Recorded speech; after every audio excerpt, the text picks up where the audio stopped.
All right. I hope you missed a nigga. I hope you missed a nigga. Today I got some shit for you. It's Negro history. I don't know what I'm gonna call this page. I'm thinking about calling it Hood Historians or Hood History. I don't know which one. Cause we not talking no gangs or crips, none of that crazy mumbo jumbo on this page. We're only talking old ancient history that most niggas don't know. And I'm just gonna be, you feel me, reacting to it with y'all. All of this stuff is stuff that I feel like should be narrated by a cultural narration. So when it come down to it, let's get it. This one right here is about this dude named Shackleton. Personally, I feel like he's the realest nigga alive, and he was a white dude. You feel me? 1905, 1915, something like that. Something just early. They ain't have nothing. They had nothing. He had a dude with him named Tom Green. Tom Green swole as a bitch. He say, Tom Green, go kill the dogs, bro. We need Tom Green walk up. Pat, pat.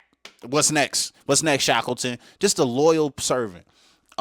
It's another dude, bro. He the carpenter of the ship, and really he's a bum. I don't like him, really. But at the end of the day, they needed him. He was the carpenter.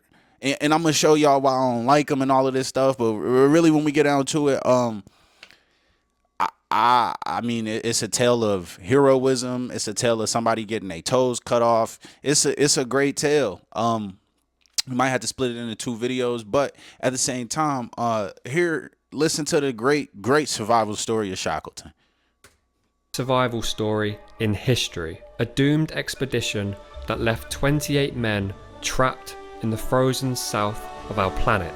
Its leader was a man named Ernest Shackleton. Look at one Shaq. of the greatest explorers. Look at Shaq.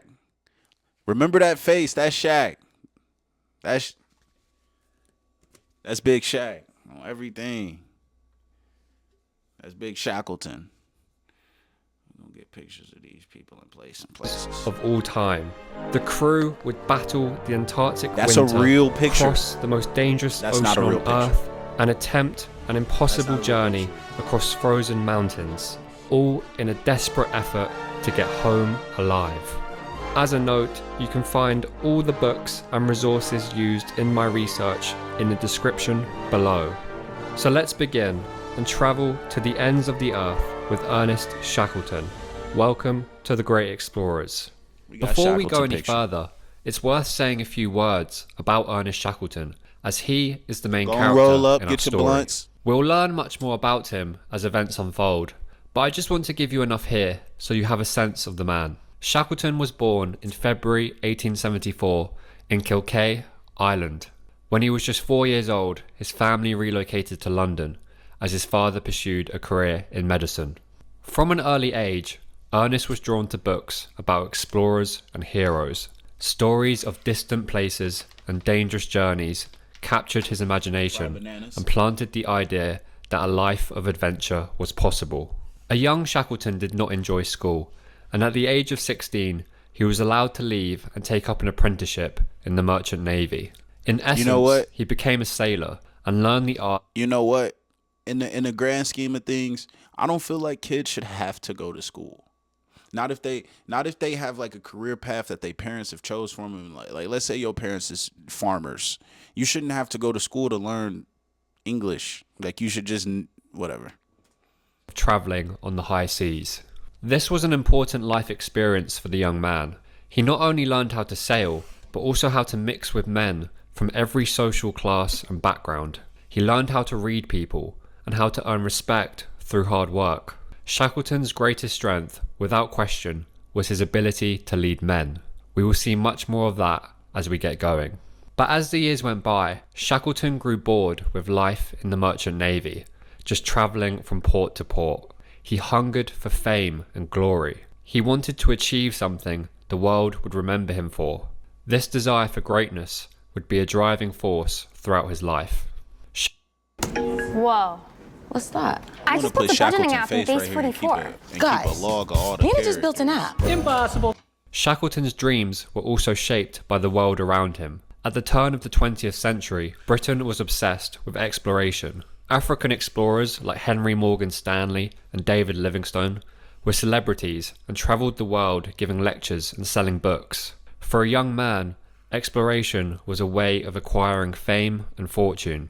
So it was in this context that Shackleton found his first opportunity. In 1901, while still in his 20s, he... Peep Shackleton. Flee. That's the first polo on everything. I actually, you know what? That's probably Carhartt. secured a place on a British expedition bound for Antarctica. At the time, the Antarctic continent was still almost completely unknown, and much of the interior had never been seen by human eyes. It was exactly the challenge he was looking for. However, a young Shackleton, full of confidence, underestimated just how difficult life in Antarctica would be. Once he arrived, he pushed himself too hard, and in the end became seriously ill. He was sent home early, which in his mind was a bitter disappointment and a failure. But if anything, it just increased his desire to return and try again. He had gotten a taste of exploration and wanted more. A few years later, Shackleton planned his return to Antarctica, this time as the leader of his own expedition. In 1907, he set out aboard a ship called the Nimrod, with the aim of becoming the first man. A little bit of foreshadowing. Please do not please listen, if you planning on doing anything cool in your life, make sure the vessel that you use to do some cool shit, make sure that is not called something stupid. Nimrod? That's a terrible name for a damn ship. To reach the South Pole. Shackleton and his men trekked across the Antarctic ice and came agonizingly close to the pole, closer than any human had ever reached. However, when he was just 97 miles away, the expedition was in a terrible state. Supplies were running low, and the health of his men was deteriorating rapidly. If they had pushed on, they may have reached the South Pole, but they undoubtedly would have died on the return journey. So Shackleton made the heartbreaking decision to turn back. This is one of the defining moments of his life, but also gives us great insight into his character and mind. One of Shackleton's most admirable qualities is that he did not worship success at the cost of human life. Despite being within reach of fame and glory, he chose caution over risking the lives of his men. By the way, the return journey can only be described as a race with death. The men were starving, and some were seriously ill, including Shackleton. On one occasion, Shackleton gave his daily biscuit, which was their only food, to his friend named Frank Wilde, who will play a role in our upcoming story. It was such an incredibly selfless gesture that Wilde wrote in his diary, quote, "I do not suppose that anyone else in the world can thoroughly realize how much sympathy was shown by this. By God, I will never forget it. Thousands..." Yeah, man. See, and I just want to make sure we set the scene for Shackleton. Shackleton a real N-word, B.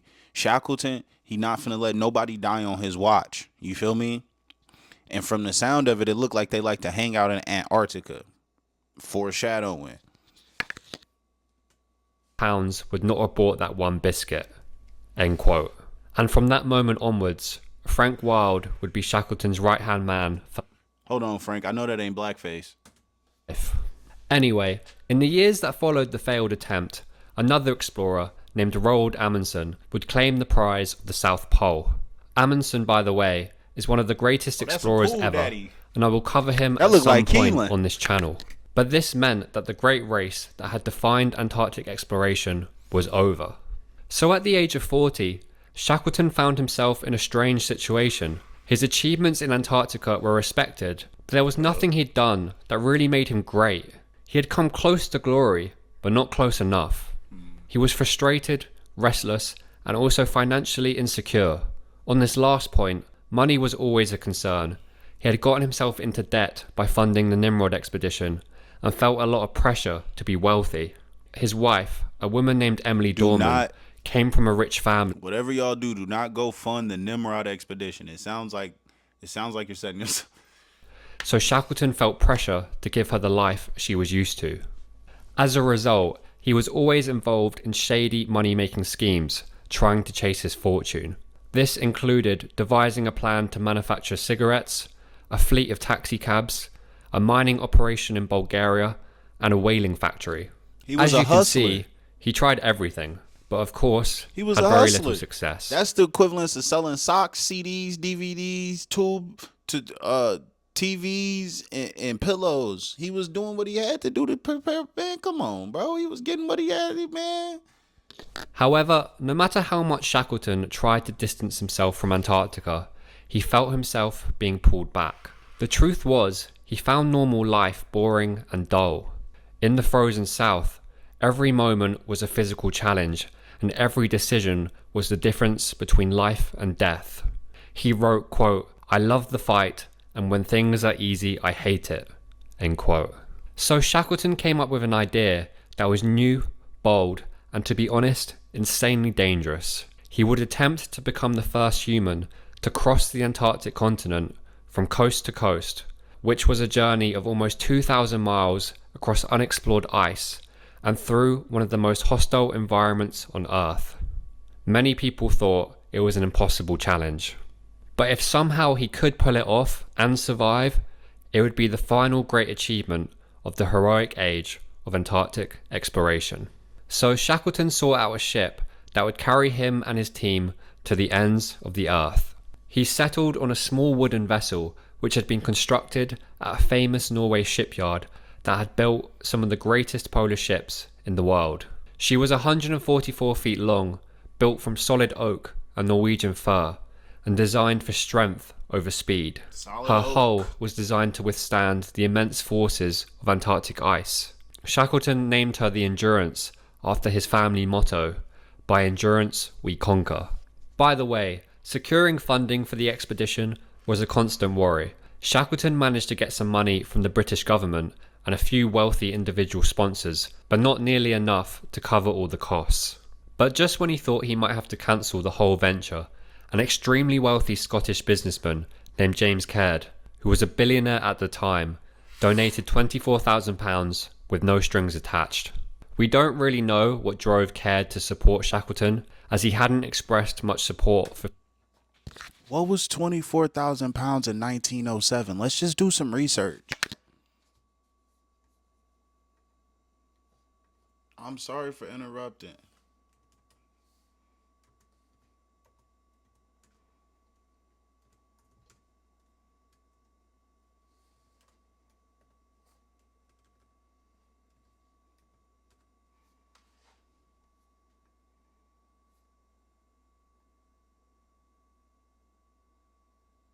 What? Bro, he gave him 3.7 million. What? exploration before, but what matters is that he did, and the expedition was a go.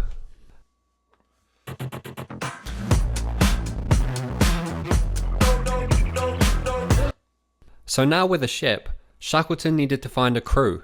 The story goes that he placed an ad in a London newspaper that said, quote, "Need real niggas, we going to Antarctica." Men wanted for hazardous journey, low wages, bitter cold, long hours of complete darkness, safe return doubtful, honour and recognition in event of success. Same thing pretty much. Literally the same thing. Quote. Now, we don't know if that's true, but it is a fun story, and in any event, word spread quickly of the new expedition, and 5,000 people would apply to participate. This included, in Shackleton's words, quote, 3 sporty girls, end quote. He politely declined the young women and went about putting together his team. In total, there would be 28 men aboard the Endurance, but there are 4 men that will be absolutely instrumental to the survival of everyone, and so I want to highlight them quickly. First, there is the man who will captain the Endurance, a New Zealander named Frank Worsley.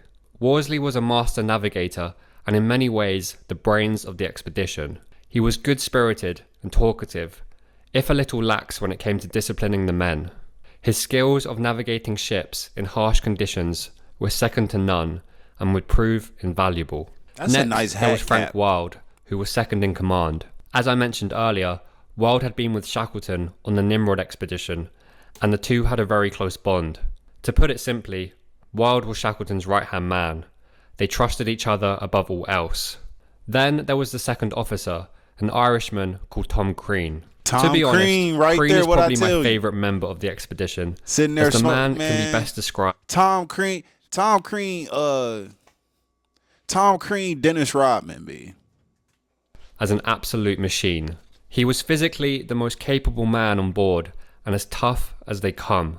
No matter how bad the conditions, Tom Crean did not complain and was known for having a smile on his face when all others had given up hope. He will be indispensable for the expedition as we move on.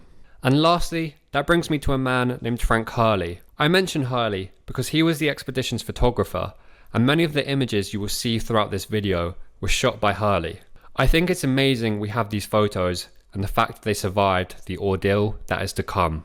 One last thing I want to mention about the preparation is the purchase of 69 Canadian sledge dogs. Roald Amundsen, the explorer I mentioned earlier, had used dogs when he successfully reached the South Pole, and Shackleton believed they were the ticket to success. The dogs were to be shipped to Buenos Aires, where the Endurance would pick them up.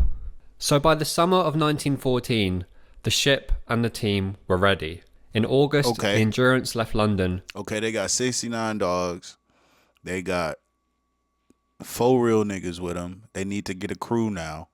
And I think they just now leaving London. They on their way to Buenos Aires. They finna leave Buenos Aires and go to Antarctica. Headed south.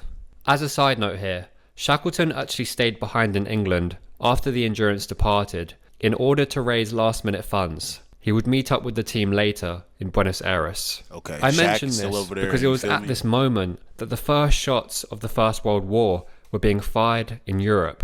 Shackleton was hesitant to abandon his nation at this time of conflict, and so sent a telegram to the King of England asking if he should cancel the expedition and help in the upcoming struggle. However, the King replied, through the Admiralty, that Shackleton should proceed. He thought that Shackleton's expedition would be symbolically meaningful for Britain and help boost the nation's morale. So when Shackleton finally reunited with the Endurance in Buenos Aires, the team's final preparations were underway, but he was disappointed to find the expedition in a chaotic state. The ship was in poor order, and the discipline of the men had slipped. Shackleton quickly imposed control by firing 3 sailors and a cook. Replacements were found, but from that moment, the men came to understand why Shackleton was known as the boss. He expected his orders to be followed. As a note, throughout this video, I will sometimes refer to Shackleton as the boss, so don't get confused. Before we set off, I will just make a note of Shackleton's health, which to be honest was not great. He was worn down, tired, and suffered from chest pain and shortness of breath. The cause of this was likely stress, anxiety, and to be honest, just years of physical strain. It is widely believed that Shackleton suffered from some kind of heart condition. Throughout his career, he had gone to great lengths to avoid being examined by doctors. It was as if he knew there was something wrong with him, and he was scared the doctors would advise him to live a quiet life instead. Just know that Shackleton's health, at times, will cause him difficulty. Finally, on October 26, 1914, the Endurance set course for Antarctica. The expedition was officially underway.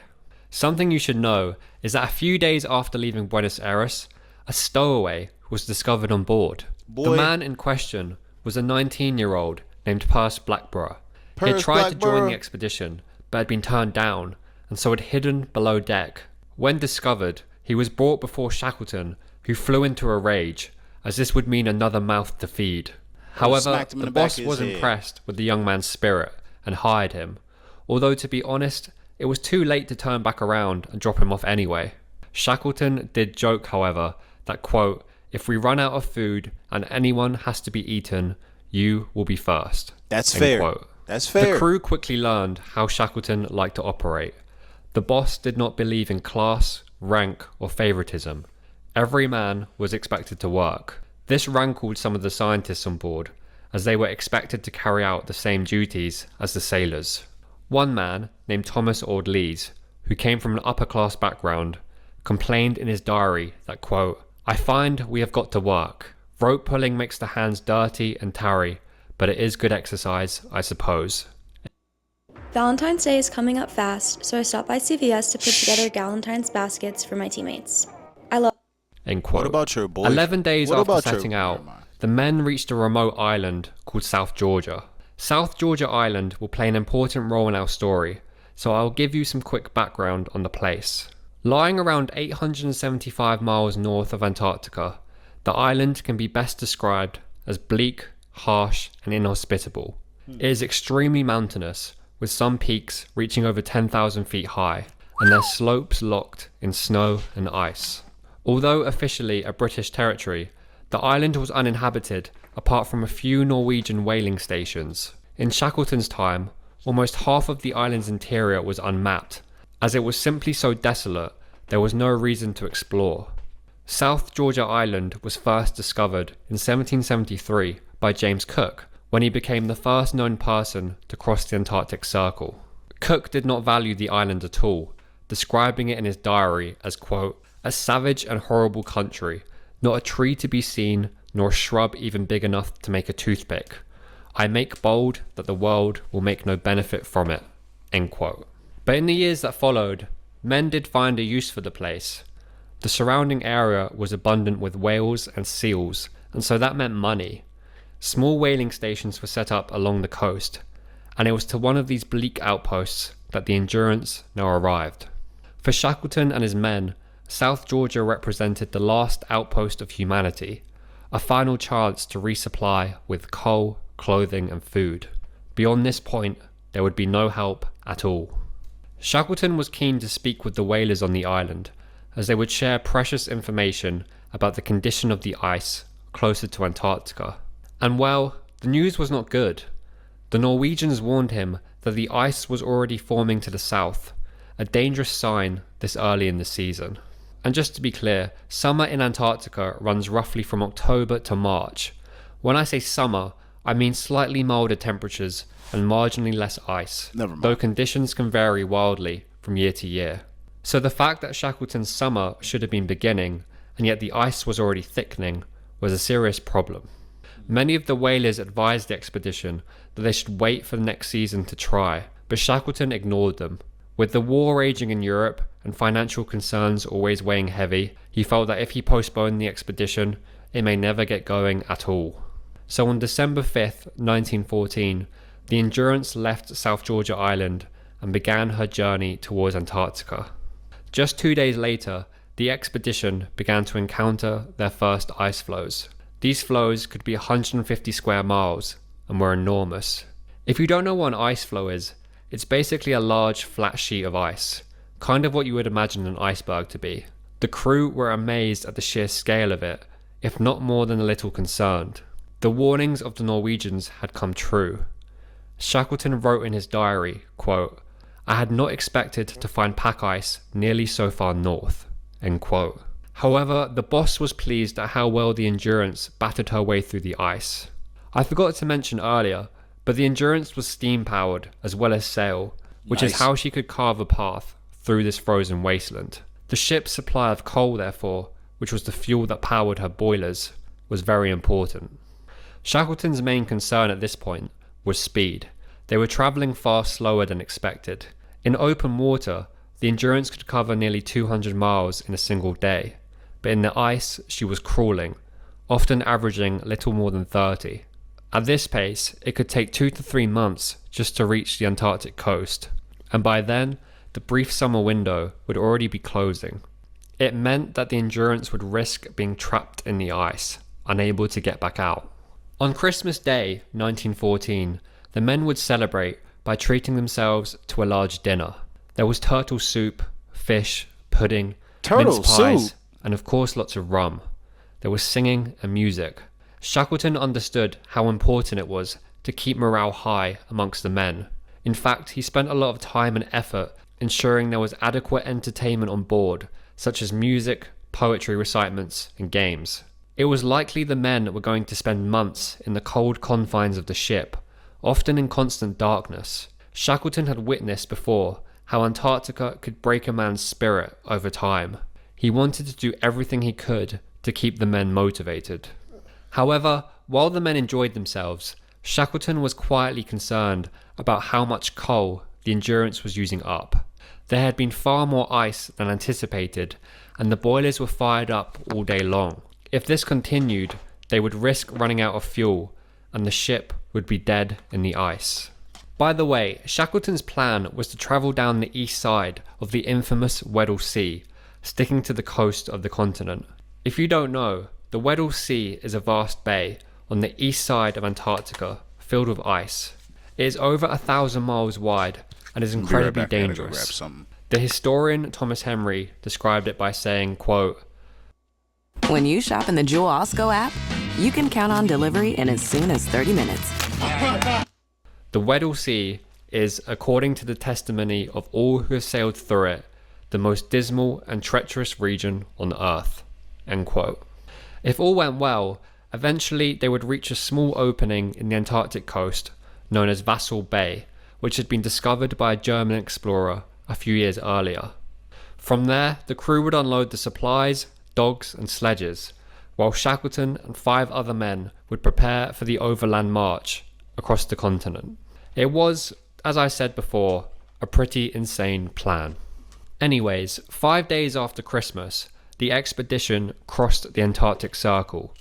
The day after, the ice thickened out of nowhere, and the Endurance narrowly avoided getting stuck. It was an alarming moment for the men. Shackleton had never seen the ice so thick at this time of year. He had expected to be able to travel freely through the Weddell Sea for weeks, and yet already they were struggling. It was not a good sign.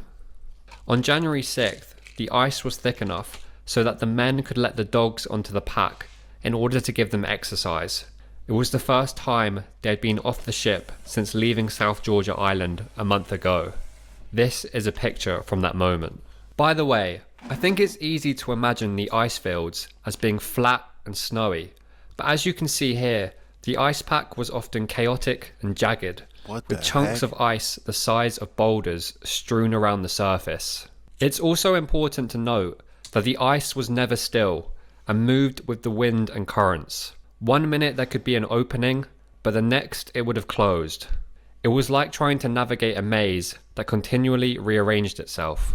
It was around this time that Shackleton made a big decision.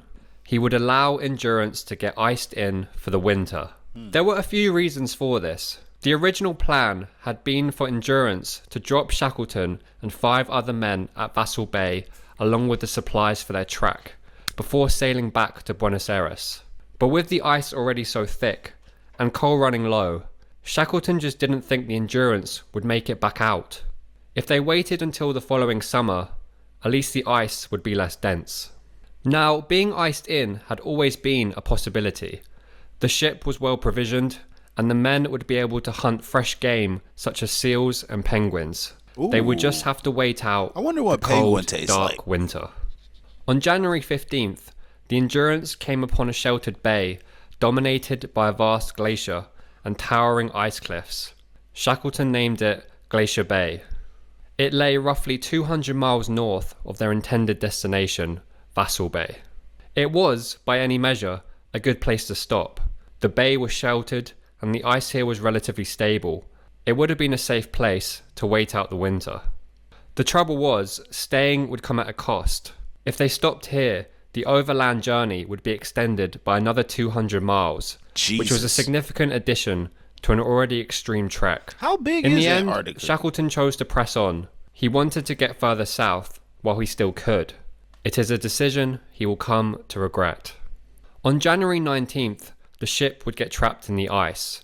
They would be stuck for over a week, until on the 24th, an opening appeared 100 yards from the ship. This was their chance. Shackleton ordered the boilers to be fired and sails raised, but the ice was just too solid. The crew took to chisels and crowbars, desperately trying to hack a path to freedom, but had no success. Over the following weeks, all the men could do was wait. With the ship stuck, boredom inevitably set in. The men played football on the ice and looked after the dogs to pass the time. While wintering on the ice had always been a possibility, many men were frustrated now they were faced with the reality. Several times openings would be spotted in the ice and an attempt would be made to free Endurance, but to no avail. On February 22nd, the drift would carry Endurance to the 77th parallel, which would be the furthest south she would ever reach. Shackleton later wrote, quote, "The summer had gone. Indeed, the summer had scarcely been with us at all. The seals were disappearing, and the birds were leaving us. That's they The fool. land was still in fair weather on the horizon, but it was beyond our reach now." End quote. I like that quote as it really gives you a sense of the impending isolation the men felt as winter kicked in and the wildlife left. On February 24th, Shackleton gathered the men. He announced that their hopes of freeing themselves were over. The Endurance was to become their winter station for at least the next 7 to 8 months. The Endurance had gone as far as she could. While Shackleton must have been disappointed internally, after all, he was 40 years old, and this expedition was likely his last shot at conquering Antarctica, he did not voice his frustrations to the men. Alexander Macklin, one of the ship's surgeons, wrote, quote, "Shackleton at this time showed one of his sparks of greatness. He did not rage at all, or show outwardly any sign of disappointment. He told us simply and calmly we must winter in the pack, explained its dangers, never lost his optimism, and prepared for winter." End quote. Now they were stuck, Shackleton was keen to use their time wisely. One of the first tasks he set for the men was to build shelters on the ice. Endurance's boilers were switched off to conserve coal, and as a result, the ship was bitterly cold. The tents and ice huts gave the men much more room, and the dogs were infinitely happier to be off the ship. Speaking of dogs, they would be one of the primary sources of amusement for the men, and they spent hours exercising and playing with them. In April, Shackleton divided the 50 dogs into 6 teams of men. Each team was responsible for the health of their dogs, which was paramount as 15 had already died from worms. The teams were encouraged to race each other on the sledges in friendly competition and to scout around the ice for seals and penguins. In stock and ready to ship free the next day. Zorro.com. Tools, terrible. parts, and It sound like supplies they just for take your over your whole body and you just What's up, Zach? Check out the deco. See, that was always my biggest fear right there. I was never really scared of anything except for parasites. I don't want no parasites. That's something I can't handle. But let's not forget that sledge dogs are not normal pets. They are often vicious and ill-tempered. They would regularly fight and sometimes even kill each other. The men had their work cut out looking after them. There were, however, a couple of litters of pups born, and they would become beloved by the crew. This is a famous photo of Tom Crean holding the pups. Nice. One of the most important At least tasks somebody for the was men getting laid. was to hunt seals and penguins in order to build up a supply of meat and blubber. The meat would be needed to feed the men and the dogs, and blubber could be used as a fuel in stoves and lamps. By April 10th, they had accumulated over 5,000 pounds of meat and blubber. Dang, Shackleton that's a lot of estimated freaking this would meat. last them around 90 days, so that they could avoid dipping into their rations for a few months. It was a good thing they did this early, because as winter set in, many of the animals would migrate further north, and sightings would reduce dramatically. So during this time, Shackleton and the men believed they just had to wait out the winter. They did not think they were doomed. The priority was to make sure all the men remained optimistic. See, and look how long this video is. It's 3 hours long. That right there probably bought them so much hope. The whole fact that for the first 3 months, they were like, we're not stuck. We're just chilling. Like, if they would have freaked out earlier, who knows? They probably would have never mind. I'm not even going to tell the story. Was expected to carry out duties on the ship, including cooking and cleaning. And I mean everyone. Even Shackleton took his turn. As I mentioned before, Shackleton believed every man needed to do his part and contribute effort to the wider team, no matter their rank. It is one of the reasons the men respected and loved him as a leader. No matter what job needed to be done, Shackleton was there and willing. On the 1st of May, the sun disappeared entirely and would not be seen again for the next 4 months. Electric lights were hung around the ship, so the men were not in complete darkness. It's worth knowing that despite the boredom, there were moments of intense beauty. The sight of the moon and stars above the frozen sea in the silent darkness was a thing to behold. These moments helped to remind the crew of why they had signed up in the first place. Now, entertainment was so crucial that it had been a priority when hiring members of the crew. One man recalled that in his interview with Shackleton, the boss hadn't asked him whether he could sail or had polar experience. Instead, he simply asked if he could sing. As to Shackleton, that was just as important. There was a gramophone for music, and the men organised plays and skits. The boss also made it a point to be around the men as much as possible. He wanted to know what they were thinking and feeling. That way, if he detected any signs of despair or despondency, he would be quick to snuff it out. One of the values that Shackleton most projected was optimism, which he described as, quote, true moral courage, end quote. Pessimists were treated with contempt. Thomas Ord-Lees, who was probably the most disliked member of the expedition on account of his snobbiness, often rubbed Shackleton the wrong way. However, what's interesting is that the boss wouldn't hold a grudge. One day, Ord-Lees had hurt his back shoveling snow and was uncomfortable laying in his bunk. Without hesitation, Shackleton invited him into his own cabin and looked after him, all for a man he rather disliked. Shackleton also placed a lot of trust in his lieutenants, such as Frank Wild. Look at Frank. Look at Frank. Real cool daddy. Real cool daddy. In order to keep the men in line. These were hard, smart, and fair men who would back the boss to the end. Now, there was one member of the crew in particular who caused issues. His name was Harry McNish, the carpenter of the expedition. Harry McNish, we was just talking about, bro.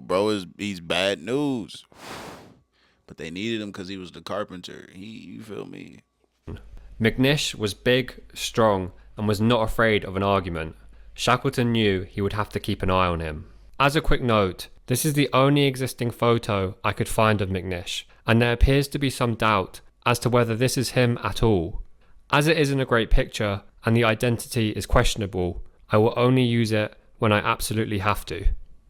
So over the next few weeks and months, the men tried to keep their spirits high, although every now and then the ship would creak and groan, bringing the men back to the reality of the situation.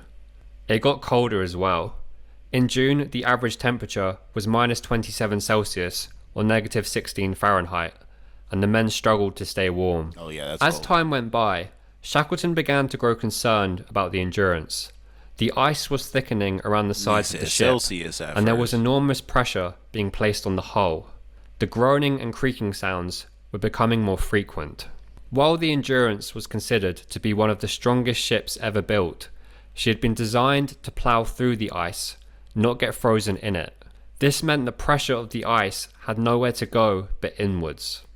By the end of June, the ship had drifted more than 670 miles since she had been frozen. Each mile was bringing her closer to open water, and the men felt cautiously hopeful. The hours of daylight were increasing, and they felt as if they would soon be free. However, on July 13th, a blizzard struck.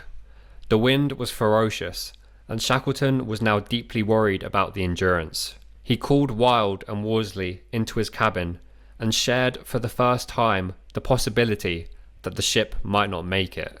She was shaking and trembling. Frank Worsley, the captain, wrote, quote, "I couldn't help thinking that it was making the sort of sound that you would expect a human being to utter if he were in fear of being murdered," end quote. Worsley, by the way, was devastated to hear Shackleton say this, one, because he was an optimist, but also because he feared to lose the ship, which was the worst fate for a skipper.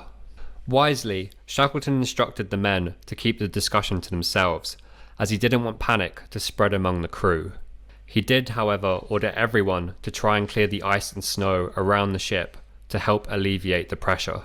And so began a slow, anxious period where the men feared for the ship. Shackleton, Worsley and Wild took a 4-hour watch every night, as they didn't want to be caught off guard if anything catastrophic happened. Shackleton was only sleeping around 3 hours a day. Through August, there would be moments of panic as the pressure mounted and storms blew in, but there were no major incidents.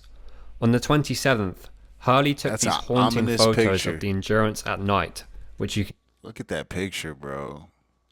That looks ominous. See here.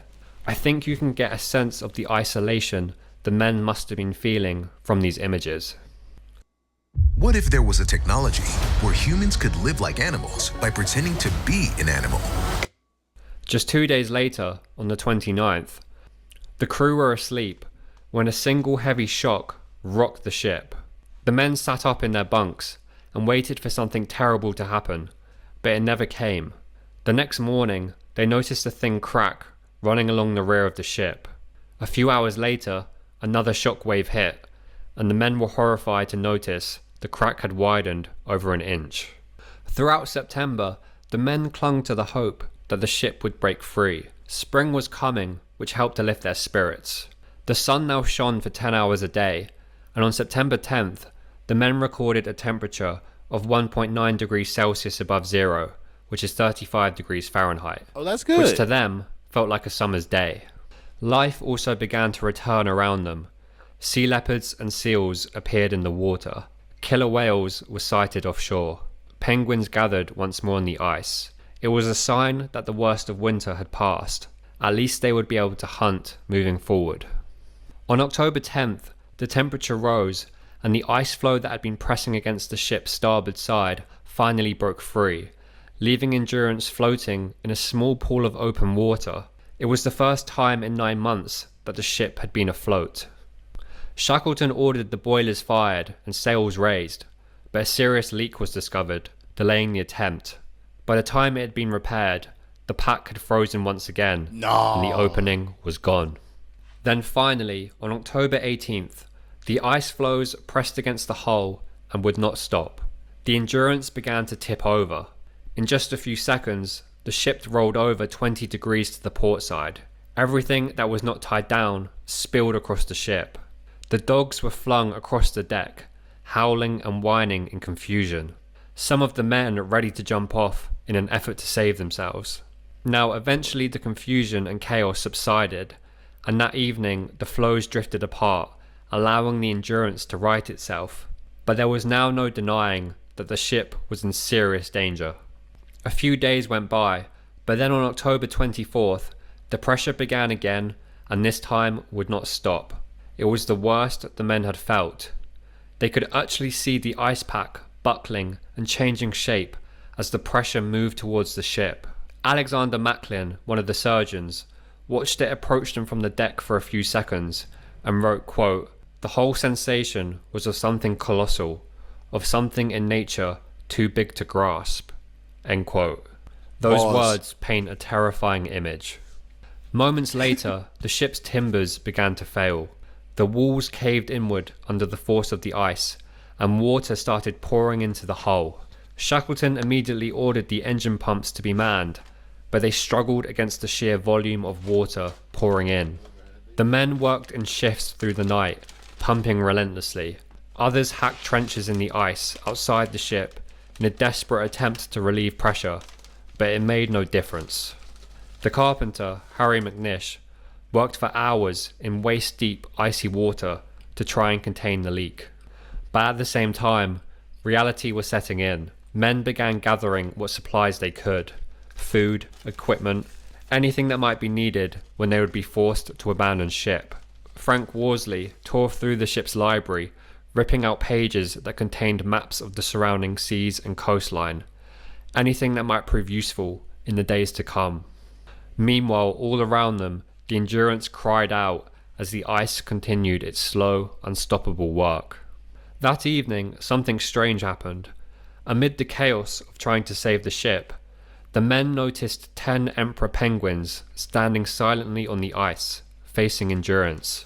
They had never seen so many together in one place, and for a time the creatures simply watched. But then one by one they tilted their heads back and let out a long, mournful cry. It was deeply unsettling. Frank Worsley, The nigga was like, "Y'all finna die." captain who witnessed this, later wrote, quote, "I have never, either before or since, heard them make any sound similar to the sinister wailings they moaned that day." End quote. Again, I think that's just such a haunting image. For 3 days, the men fought to save the ship. They worked the pumps in 15-minute shifts, barely sleeping. The carpenter, McNish, finally finished his work after 28 hours of constant labour, but it only slowed the flow of water, not stopped it. There was now no denying it. The Endurance was doomed. At last, Shackleton gave the order to abandon ship. Supplies were lowered onto the ice. The 3 lifeboats were hauled down and made ready. One by one, the dogs were evacuated down canvas chutes over the ship's side, kind of like the slides fitted to modern aeroplanes today. It was not long before the ship's deck tore open and the beams broke.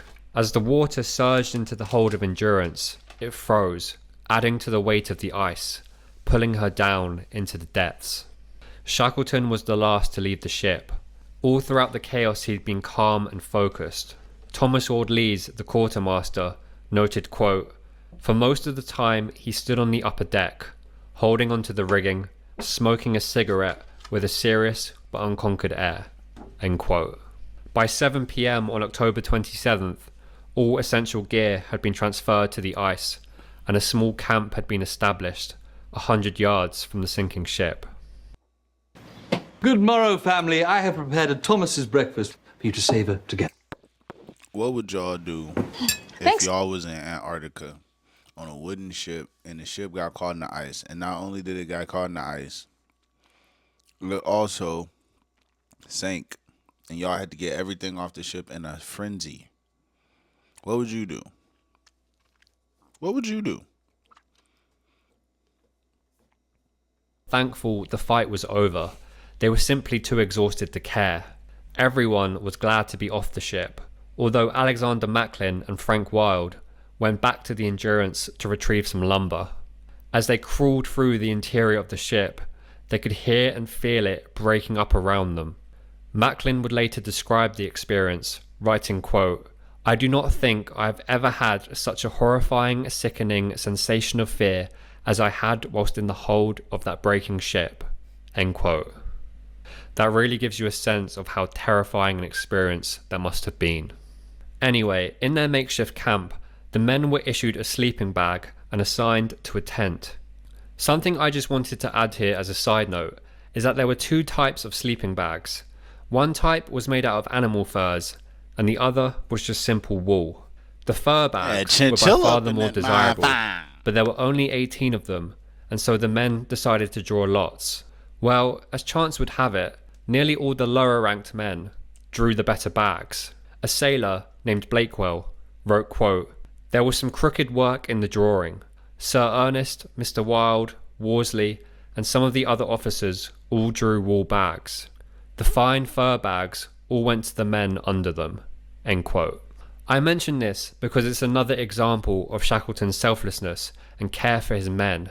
He rigged the drawing so that he and the more experienced men would fare worse. That first night on the ice, the temperature dropped to -15 Celsius or 5 Fahrenheit.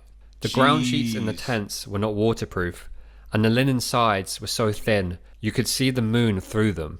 The men shuffled up to each other for warmth. It's hard to imagine the level of discomfort and just how ill-equipped they were by modern standards. Shackleton didn't even try to sleep. He paced up and down the camp, deep in thought. At about 1 a.m, the ice shook under them, and he noticed a crack appear alongside the tents. He quickly woke the men, and they transferred everything, supplies, sleds, dogs, and tents, to a more stable part of the ice. This would occur another 2 times throughout that first night, and nobody got much sleep. But eventually, morning came. The men awoke, stiff and cold to their bones. Warm milk was prepared for breakfast, and then Shackleton gathered the expedition. He spoke calmly and without emotion, saying, quote, "The ship is gone, so now we'll go home." End quote. That's a man, bro. That's some real stoicism. That's what you need in life. That's what you need around you, is a real individual that's going to look at the house burning down and be like, we got insurance. It was an understated and optimistic message. He then relayed their next move. The plan was to march north towards Paulet Island. Paulet Island was the nearest known place where they might find food and shelter. It is a small island, less than 1.5 miles in diameter. 12 years before, the crew of a Swedish ship had spent the winter there after their ship had also been crushed in the Weddell Sea. The rescue ship that finally found them left stores of supplies on the island in case of any future castaways. Shackleton knew this, and he was sure the island was their best chance. But reaching it would not be easy. The island lay 346 miles away, across a constantly shifting ice pack. To reach it, the men would have to drag all of their supplies by hand and haul the 2 remaining lifeboats with them, in case they encountered open water along the way. And let's not forget, the ice pack wasn't just a flat field. There were ridges and boulders and walls of ice sometimes 50 feet high. It was an enormous obstacle course, and every mile would be a struggle. Also, the ice they were standing on was drifting roughly in the right direction for now, northwest, but that could change in a flash, and if it broke up around them, well then, their only hope would be the lifeboats. The basic idea was that if they reached the island, they would then eventually be able to signal to the whaling ships that visited the area. It was a small hope, but it was the best they had. And despite the challenge ahead, the men took the briefing in their stride. They had discussed what would come next for months if the boat had sank, and knew this was their best hope. Also, after months of waiting, they were glad to actually have a plan and be able to take action.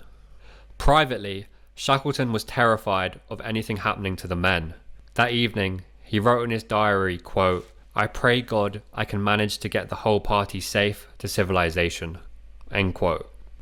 So over the next 2 days, the men got to work, sorting through what remained of the ship's supplies. Anything that could not be carried would be left behind. The carpenter, Harry McNish, built makeshift sledges for 2 of the lifeboats so they could be hauled across the ice. They would weigh more than half a ton each, and as a result, it was decided they would leave the 3rd lifeboat at the wreck of Endurance for now. Fill your potatoes? I wouldn't leave that boat. Oh, yes. For the march, Shackleton laid down strict limits. Each man was permitted only the clothes he wore, 2 pairs of mittens, 6 pairs of socks, 2 pairs of boots, a sleeping bag, a pound of tobacco, and no more than 2 pounds of personal belongings. To underline this last point, Shackleton took out his gold cigarette case and several gold coins and tossed them onto the snow. Anything that wasn't essential was to be left behind. Shackleton had learned on earlier expeditions that in situations like this, speed mattered more than anything else. By afternoon, a strange pile had formed on the ice. Axes, chronometers, telescopes, books and photographs, the visible remains of their former lives. There were a few exceptions. The 2 doctors were allowed to keep their medical supplies, and men with diaries were permitted to retain them. And a man named Leonard Hussey, who was the expedition's meteorologist, was allowed to keep his banjo, which Shackleton described as, quote, vital mental tonic. I think he was playing King Von. But there were still more sacrifices to be made. Shackleton ordered 3 of the puppies to be shot, along with Alexander Macklin's pet dog, Sirius, who refused to wear a harness. Tom Crean, ever stoic, carried out the task of killing the puppies. Macklin led his own dog away, and after hesitation, did what was required. It took 2 shots, because he was shaking so much, he missed the first. Now this sounds brutal, and it was, but there was an important reason. The animals would only be taking up food needed by the men. Everyone or everything that ate precious food needed to work for it. As you can imagine, the killings cast a shadow over the entire camp. The puppies had been loved by everyone, and some men cursed Shackleton for the decision. The next day, October 30th, the men woke up ready to march. Shackleton led a small scouting party ahead of the main group so they could clear any obstacles. The remaining men and 49 dogs set off just after. They hauled the sledges, which contained all the expedition's food and supplies, some of them weighing an insane 900 pounds each. And don't forget the 2 lifeboats, which were even heavier. Very quickly, the men realised the difficulty of what they were attempting. The sledges sank into the soft snow, so it was more like ploughing through it. At times, the men sank up to their waist in the cold slush.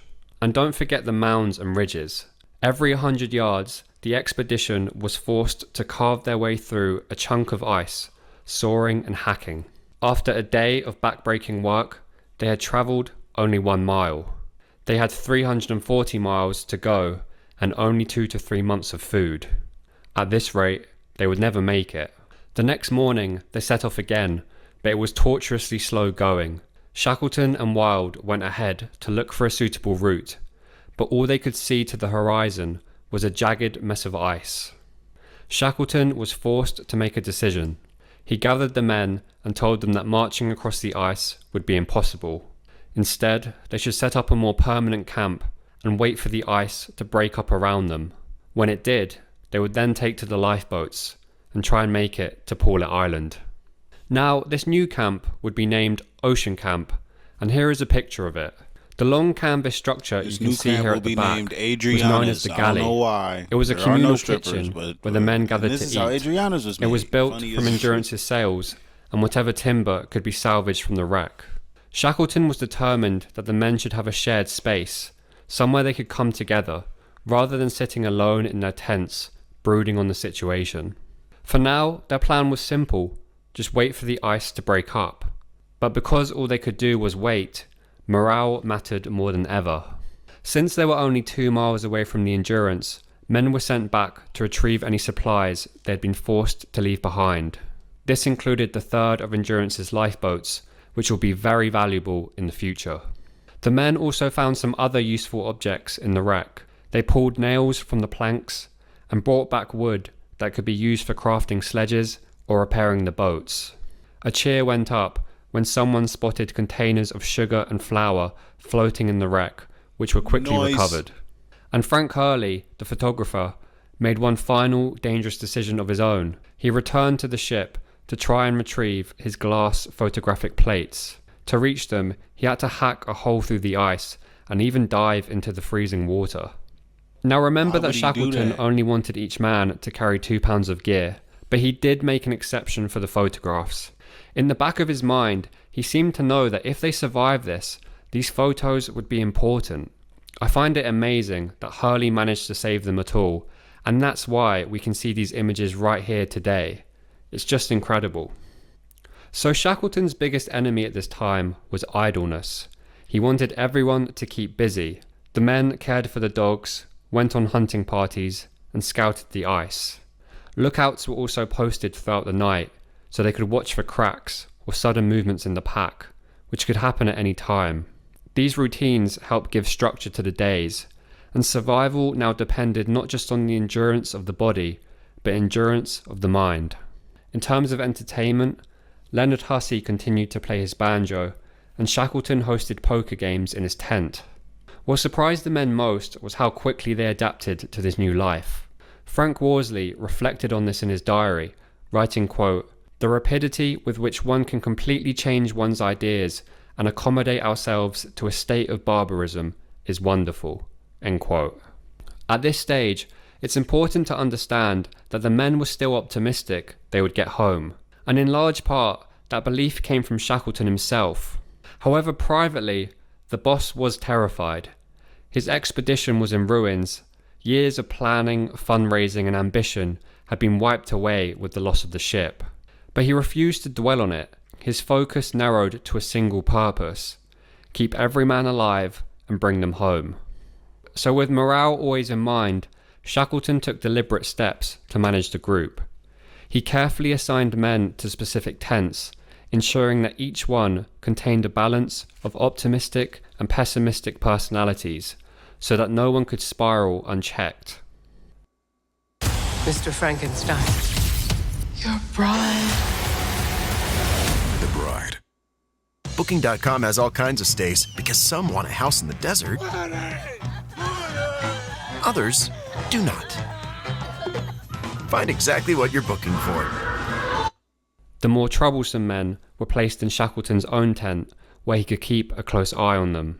One of these was Frank Hurley, the photographer, who was a strong-willed character and also possessed a bit of an ego. Shackleton made sure to consult with him in regards to important decisions, not because he particularly needed his input, but because it made Hurley feel valued and involved. The men talked endlessly to pass the time. They speculated about the war in Europe. They had now been away from the outside world for over a year, so they had no news and no comprehension of what was taking place on the other side of the world. But one subject dominated all others: food. Worsley wrote, quote, "All we seem to live for and think of now is food. I have never in my life taken half such a keen interest in food as I do now. We are ready to eat anything," end quote. This is a common phenomenon among people deprived of food. The men fantasized and even dreamed of it, and naturally, the remaining food stores became a point of intense focus. Shackleton met with Wild, Worsley and Hurley to assess the situation. They had around 4.5 tons of food stored, some salvaged from the ship, some from hunted seals and penguins. At full rations, it was estimated their food would last around 3 months. That would carry them into January, the height of the Antarctic summer. By then, Shackleton knew a decision would need to be made before winter crept back in. The trouble was that everything now depended on the drift of the ice pack. Let's remember, these men were not anchored to anything solid. They were living on a vast, floating sheet of ice, carried wherever the currents of the Weddell Sea decided to take them. Their hope was that the pack would continue to drift northwest towards Paulet Island, but there were no guarantees. If the drift slowed, or worse, stopped altogether, they would face an impossible choice. Either they would attempt to survive an Antarctic winter on the ice pack itself, or they would be forced into a desperate dash for safety in the lifeboats, regardless of conditions. No one wanted to contemplate wintering on the ice. The cold would be merciless, storms would batter the pack without warning, and the ice could fracture beneath them at any moment. With no shelter, no ship, and dwindling supplies, their chances of survival would be close to zero. But for now, all they could do was wait and see where the ice carried them. Now, one point I will mention in regards to the men is to do with their appearance. On the Endurance, the men had regularly shaved and cut their hair. However, the scissors, razors and soap had gone down with the ship, and so the men were growing thick beards and long hair. Also, each tent was fitted with a stove for cooking and warmth, and the seal blubber that was used as the fuel gave off a greasy black soot. What is that? Many of the men's... What is that?